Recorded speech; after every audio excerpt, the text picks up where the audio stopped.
Basu. Thank you for agreeing to have a conversation with me. This morning we went out to visit some of the field sites, which are the focus for the study. So I'd like to ask you one or two things about those sites. If you can start with the first one and tell me the name of the place and a little bit about the community and also what happened there. At the beginning, we went to one place of Viratnagar metropolitan city. The place was Khaptul.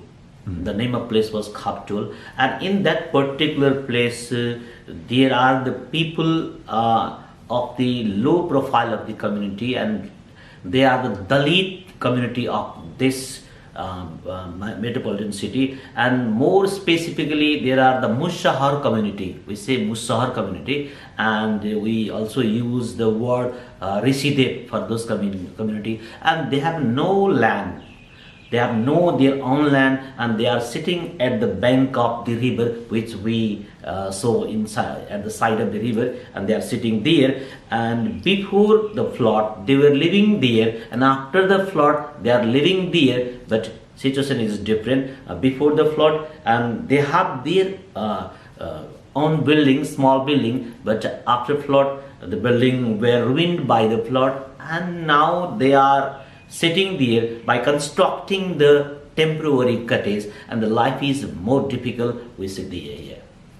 So immediately after the flood, they had to run away to somewhere else temporarily. And where did they go, and how long did it take before they could really start to rebuild or build back their houses? After the flood, they went to the safe area, safe land and safe building, and they lived there for more than 3 or 4 days, and after 3 or 4 days they came back, but their house were not there, and they tried to live inside the tent, tarpaulin, and inside the tent they lived for 2 or 3 months. After 2 or 3 months, they started to reconstruct their small cottage by taking the support of different organizations, like you heard Sahara, Nepal, and other social organization. From the help of that organization, and they tried to build up their that temporary cottage. And it's obviously a very challenging life for them anyway. It seems to be a poor community, but they have some opportunities for working in the fields and the nearby factories. Yes. What kind of work do they do? Actually, they are the illiterate people, and they have not specific land. They have not their own land, and they work for the others. And near their side, residential side, we can find the factories, so many kinds of factories, industry, and they work there as a labor. Specifically, male participant of that community work as a labor, and female participant or female member of the family work as the farm of the local community. On the rice plantations. Like rice plantation, you see, like rice plantation is the area. What kind of factories were there, do you know? There are so many kinds of factory, like we can find manufacturer factories are there, so many, like soap industry. We can find different soap industry there. We can find so many food industry there, and they work as a labor there, specifically male member of the household, and the female, they work as the labor in the workplace in the farm. And how traumatic was the flood itself? Was it an event which caused any loss of human life, or what was the sort of scale of it? We saw a river today that was quite low, and how high it must have come in order to flood. That was the historical event. Actually, according to them, that was the historical event. They never seen that sort of scenario in previous.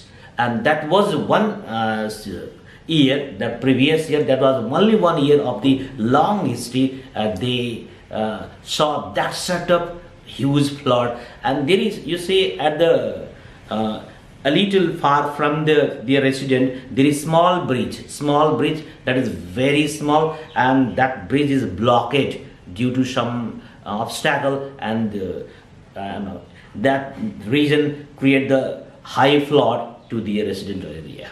Yeah. So that was something which had never happened before, which must have been very shocking for them. Was anybody injured or hurt, or because the buildings collapsed? According to local people, in that particular area, 3 people were dead, and 3 or 4 newly born child which we saw today's morning, and they but in the same day, that born on the same day of flooding. Flood, that was the very difficult situation for them. And we're particularly concerned in this study about the effects on women and violent behavior and how that may change as a result of an environmental disaster. So far, I think you've already done the quantitative survey in this community. But what are your impressions so far from what we've learned?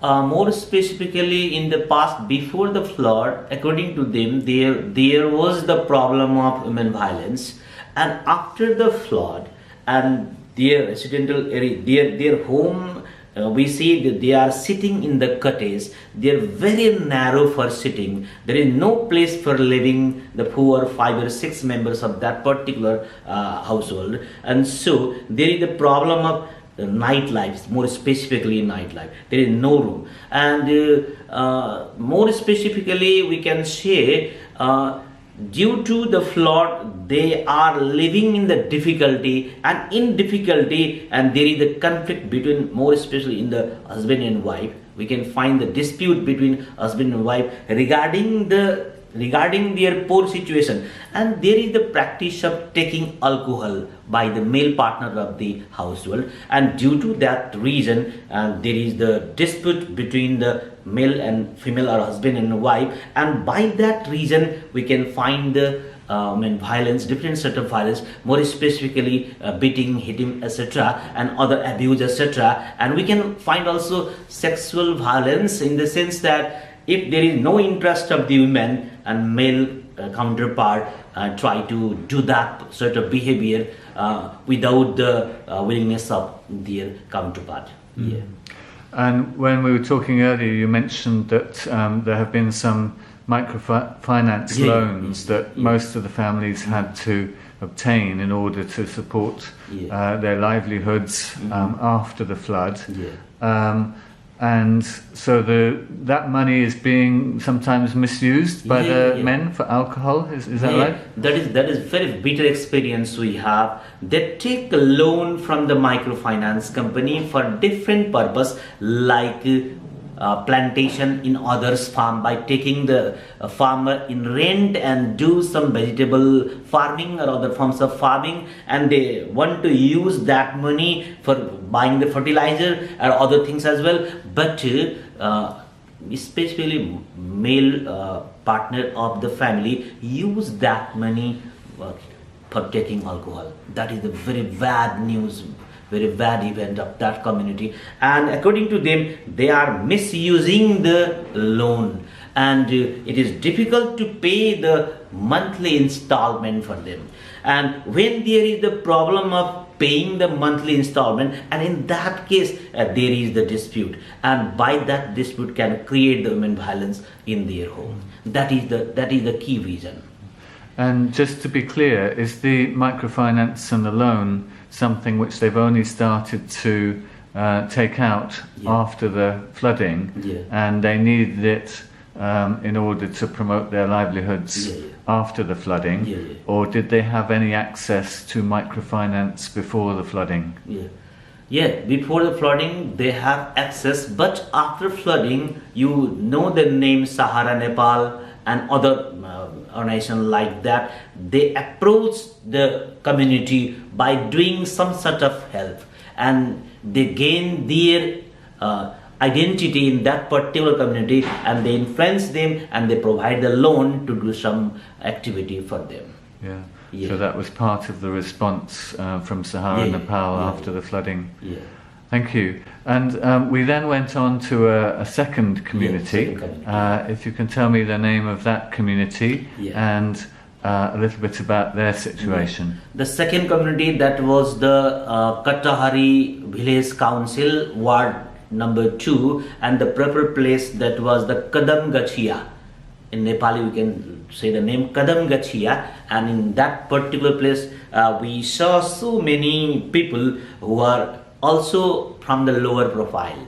They are also from the Dalit community, and they are also from the Rishidev, we can say Rishidev community. And there is also, we see where they are sitting, the land is not their own.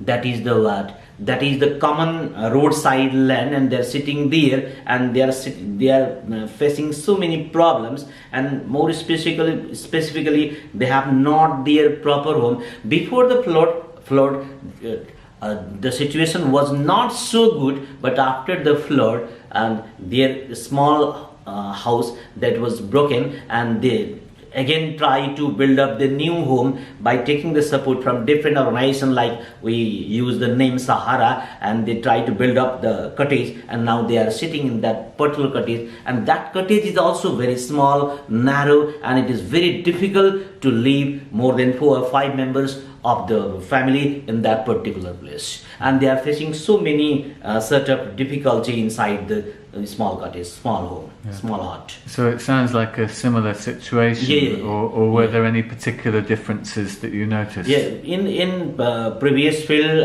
the Khaptul and that Kadam Gachia, in the as per their characteristic, we cannot find the differences between these two, but one difference is that in Khaptul, they try to make their home. So many homes are there. We can find so many homes are there. So many huts are there. There are crowded residences there. But in that particular area where we visited second one, we can find a little loosely fitting areas there. Yeah. Right. And in the second place that we visited, what was the nature of the flooding there? Was it one big event, or is it an annual problem that they're facing? In the first place, there was the problem of the river, but in the second place, the place we can find at the low level land is there, and